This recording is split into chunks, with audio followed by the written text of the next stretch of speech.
1978년 사거리 180km, 탄도 중량 500kg, 최고속도 마하3, 2단 추진 고체 연료로 이루어진 우리나라 최초의 미사일 F-1 내지 미사일을 1위에 만들어냅니다. 베트남전 참전으로 발목 잡혀있던 미국은 태평양 국가로서 지역에서 중요한 역할을 계속하지만 직접적인 군사적, 정치적 과잉 개입을 하지 않을 것이며 내란과 침략에 대하여 스스로 대처하는 아시아 각국의 자주적 행동을 측면으로 지원한다는 닉슨 독트린에 따라 주한미군 7사단 병력을 철수하였고, 그렇게 한반도와 안보 환경이 급격하게 변화하자 자주국방의 토대를 이루기에 박정희 대통령을 비롯한 몇몇 주요 인사들만 보안을 유지하는 상태에서 당시로는 같은 급의 탄도미사일을 개발한 나라가 세계에서 몇 나라 되지 않는 상황에 구분을 건 시도를 한 것입니다.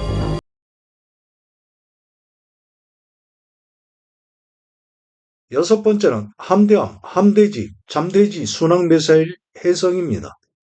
해성은 개발 순서에 따라 함대함 순항미사일 해성1, 함대지 순항미사일 해성2, 잠대지 순항미사일 해성3로도 불리는데요. 2005년부터 양산이 시작되어 우리 해군의 고속함, 초계함, 호위함, 구축함 등에 배치되어 군 실사격 시험에서 100% 명중률을 기록한 해성은 우리 영해를 수호하는 주력 공격 무기가 되어 있으며 콜롬비아, 필리핀 등에도 수출되어 그 성능을 입증하기도 했습니다. 180km 이상의 사거리를 확보하고 터보제트 엔진을 장착한 해성 순항미사일은 원거리의 적함 및 탐지 식별되면 발사 후 별도의 통제 없이 사전 입력된 정보에 따라 목표물을 향해 순항 비행하게 되는데요.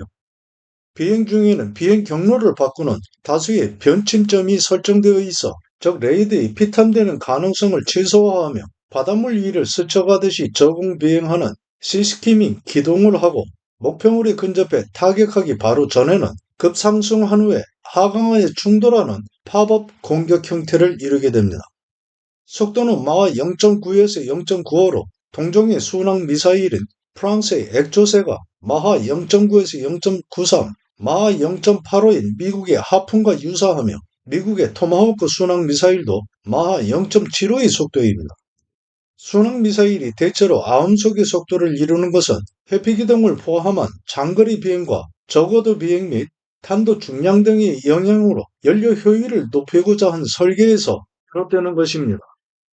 세계 최고 수준의 함대함 유도무기 해성에 장착된 마이크로웨이브 전자파를 이용해 표적을 탐지하고 추적하는 마이크로웨이브 탐색기는 적의 전파 교란 등의 전자전에 대응해 미사일의 정상적인 비행과 정확한 목표 타격을 유도하는 ECCM 기능을 보유한 능동용 레이더입니다. 능동용 레이더는 레이더 스스로 송신 신호를 방사하고 반사 신호를 수신해 처리함으로써 외부의 간섭을 배제하게 되는 것인데요. 반면에 반능동 레이더는 다른 곳에서 발사된 레이더 전파를 수신하기만 하여 표적을 추적하는 방식입니다. 이것에 더해 하부로 전파를 발사하여 수면과 지표면의 높이를 측정해 안전한 저고도 비행을 유도하는 전파 고도계가 장착되어 있고, 관성 항법 장치와 GPS에 의한 정밀 유도 알고리즘이 구현되어 보다 정밀한 순항 비행이 이루어지게 되는 것입니다. 표적 적함에 접근할 때는 여객을 피하기 위한 회피기동이 가능하며, 만약 목표에 명중하지 못했을 때는 선회 후 재공격하는 등 다양한 공격 모드가 지원됩니다. 함대함 미사일 해성에서 능동용 레이더 탐색기를 제외하고 그로서 확보된 공간에 연료 등을 추가해 개발한 것이 전술 함대지 유도탄인 해령입니다. 함대함 해성1에서 함대지로 용도 변경하여 마하 2를 상회하는 초음속 순항 미사일로 개량한 것인 해성2인데 해성2는 수상함에 탑재되어 발사되며 사거리는 정보 공개 제한으로 500에서 1500km로 알려져 있으며 지상의 적 목표를 정확하게 타격합니다. 함대지 해성2와 더불어 잠수함을 플랫폼으로 하는 잠대지 순항 미사일로 개량한 것이 해성3입니다. 초음속 순항 미사일로 해성2보다 속도가 더 향상되었을 것으로 보이는데요. 사거리는 1000km 정도로 알려졌지만 그보다는 훨씬 상회할 것으로 추정됩니다. 손원일급 5번 함이 윤봉길 함에 최초 배치되었고 도산 안창호급 이후에는 수직 발사대에 장착되었는데요. 해군이 운용하는 해성 미사일은 육지의 현무기일 미사일 등과 함께 적 도발에 대한 중요한 응징 수단으로 그 역할을 수행하게 됩니다. 한편 함대함 해성 순항 미사일이 전력화된 이후 주변국 동향에 맞춰 사거리 등의 성능 개량 사업이 추진되어야 한다는 주장은 끊임없이 제기되어 왔는데요. 그에 맞춰 해성 대함미사일의 성능 개량 사업을 추진한다는 발표는 있었지만 진행 사항과 그 결과에 대한 발표는 10여 년이 넘는 시간 동안 아무런 언급도 없이 지나오고 있었습니다. 그러다 2021년 9월에 대통령이 참관한 가운데 정체를 밝히지 않은 한 함대함 순항 미사일의 시험 발사가 이루어져 성공했고 전력화가 이루어지고 있음이 보고되었는데요. 이때에도 해상의 목표물을 정확하게 명중하는 미사일의 동영상은 공개되었어도 그 제형과 성능 등에 대해서는 일체 정보 공개가 이루어지지 않았습니다. 그러다 4년여가 지난 2025년 10월에 행해진 장보고3 배치2 1번 함인 장영실함 진수식에서 해성5라고 명시한 함대함 순항 미사일도 함께 공개되었고 이 미사일이 바로 개발에 성공하였지만 그동안 비밀에 붙여온 사거리와 속도 등의 성능이 대폭 향상된 함대함 순항 미사일 해성5임을 밝혔는데요. 개량된 성능에 대한 정확한 정보는 공개하지 않았지만 속도는 마하 3, 사거리는 약 550km를 상회할 것으로 추정하고 있습니다. 이로써 해성5는 동북아 지역의 안보 환경 속에서 우리나라 해군의 억제력을 크게 강화하는 핵심 무기가 된 것인데요. 중국이 미국의 접근을 차단하기 위해 개념을 설정한 반접근 지역거부 전략을 우리나라 또한 생존권과 자주권을 침범하는 주변국의 도발 행위에 대해 명확하게 선포할 수 있게 되었습니다. 반접근은 대한미사일 등의 장거리 공격 무기와 GPS 교란, 통신을 차단하는 등의 전자전을 수행해 설정해 놓은 차단선 안으로 외부 세력의 접근 자체를 저지하겠다는 것이고 지역거부는 만약 차단선을 넘어 외부 세력이 진입했을 때에는 자국 내 주요 지역에 대한 육상과 해상, 공중에 대한 통제권을 유지하고 방어하기 위해 기뢰와 잠수함, 수상함, 포병 등의 근거리 방어 무기를 활용해 적의 작전 수행을 방해하고 저지하면서 전략적인 준비 시간을 확보하겠다는 것입니다.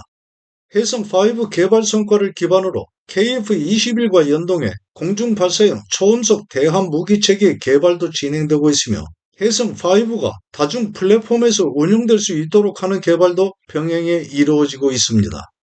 일곱 번째는 북의 장사정포를 무력화하기 위해 개발된 한국형 전술 지대지 미사일 KT-준 일명 우레입니다. 우레는 천둥소리와 번개를 동반하는 대기 중의 방전 현상을 가리키는데요. 장사정포는 장거리의 긴 사정거리를 가진 화포를 총칭하는 개념으로 북의 대구경 자주포와 다연장 로켓인 방사포를 합해 일컫는 용어입니다. 휴전선에서 서울까지의 거리가 40-50km밖에 되지 않는 상황에 북은 주체포라고 부르기도 하는 사거리 약 54km인 170mm 자주포와 사거리 200여 km에 이르는 240mm, 300mm 방사포 등 장사정포가 휴전선 인근 8개 포병여단 등에 380여 문에서 500여 문 내에 배치되었을 것으로 추정하고 있는데요. 그동안 북은 대규모 화력을 일시에 쏟아부을 수 있는 방사포 증강에 힘써왔고 우리의 공격을 피해 모든 장사정포를 산속 갱도시설로 들여보내 은닉해왔으며 산의 후산면 갱도로 이동시키기까지 해 우리 군은 그에 대한 대응책을 찾아야만 했습니다. 그에 따라 경제성 등을 고려하여 북장사정포 파괴에 특화된 지대지 유도탄을 연구 개발한 끝에 성공하여 배치 완료한 것이 전술 지대지 미사일 KTGM입니다.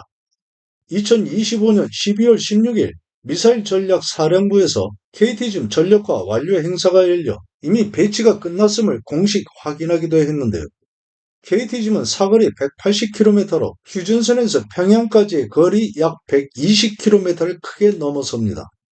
두 발이 연속 발사된 시험 발사에서 첫 번째 미사일이 지상의 원형으로 표시된 표적 중앙에 정확하게 내려꽂혔고, 그 뒤에 두 번째 미사일은 첫 번째 미사일이 파고 들어간 구멍으로 한치의 어긋남 없이 다시 내려꽂힘으로써 최고의 정밀성을 공개하기도 했습니다. K-239 천무에서 발사되기도 하는 KTGM은 열 압력탄으로 관통용 탄두를 장착하고 있는데, 폭발 시의 압력과 파편을 공격 수단으로 하는 일반 폭탄과 달리 KTGM은 화약이 거의 사용되지 않고 열과 압력만으로 일정한 내부 공간에 은폐하고 있는 적을 살상하고 장비를 파괴합니다. 1.5m의 철근 콘크리트를 관통할 수 있는 KTGM은 시설물을 관통한 후에 순간적으로 가연성 혼합 물질을 내부에 빠르게 확산시키고 점호하여 폭발하는데, 그때 발생하는 고온의 열과 큰 충격파는 물체가 찢기고 산산조각 날 만큼 강하기 때문에 통로로 연결되어 있는 일정한 공간은 그 피해를 면할 수 없게 됩니다. 열 압력탄은 항공기에서 투하하는 폭탄이나 건물 내부의 적을 공격하기 위해 소형화되어 투척형이나 직사화기형으로도 사용되어 왔지만, KTGM은 북장사정포가 위치한 지형의 특성을 고려하여 갱도 안의 적과 시설을 소멸하기 위해 관통력과 정밀성을 더욱 강화하여 개발한 것입니다. 갱도 안의 적과 장비를 파괴함에 특화되어 개발되었지만, 목표를 타격하는 그 정밀성으로 지상에 설치한 적 방어기지나 지휘부, 군사시설 등에 대한 공격도 이루어지게 되는데요. 이동용 발사대로 전환한 KTGM2와는 달리 단일한 관통용 열압력 탄두로 개발된 KTGM1은 직경 600mm, 길이 4m로 견인형 고정포드 발사대에서 4발이 연속 발사됩니다. 보다 고가치 표적은 현무 계열의 미사일 등이 담당하고, 북의 장사정포 발사 징후를 사전 탐지하여 지상의 장애물을 통과한 후 공간을 인지하여 열 압력탄을 폭발하게 하는 지능형 신관을 장착한 KTGM으로 사전 제압하는 것입니다. 사거리와 관통력 등이 대폭 향상된 KTGM2도 이미 개발이 진행되고 있으며 K-239 천무 발사대에서 시험 발사를 하기도 한 상황인데요. 사거리는 300km 이상으로 추정되며 열 압력탄도 외에 고폭탄도도 사용되어 북의 미사일 기지, 비행장, 방공망 등 확대된 타격 목표를 향해 K-239 천무 발사대 2발을 탑재해 발사하게 됩니다. 폴란드에는 K-239 천무와 함께 사거리 290km로 조정된 수출용 KTGM2도 건너간 상황인데요. KTGM2의 개발 완료는 2027년까지이지만 이미 사거리 등이 더욱 확장된 KTGM3의 개발도 추진되고 있어 KTGM2의 대체적인 윤곽은 이제 마무리되었을 것이고, 사거리에 있어서는 북의 대부분 지역이 포함될 것으로 생각됩니다. KTGM3는 2023년에 미래에 실현될 그 모습이 이미 공개되기도 했는데요. 일반적인 미사일의 형태를 벗어나 새로운 개념의 무기체계가 될 것임을 시사했습니다. KTGM3는 현무투 미사일을 탑재하는 K501 10년 특수 차량을 플랫폼으로 하여 2발이 탑재될 것으로 알려졌는데요. 따라서 미사일의 크기는 더욱 커질 것이고 사거리는 더욱 확장될 것이며 위력이 더욱 강화된 미사일의 용도 또한 다양화할 것으로 판단됩니다. 미사일 내부에 3기 유도 자폭 드론을 실어 발사하는 형상이 공개되기도 했는데요.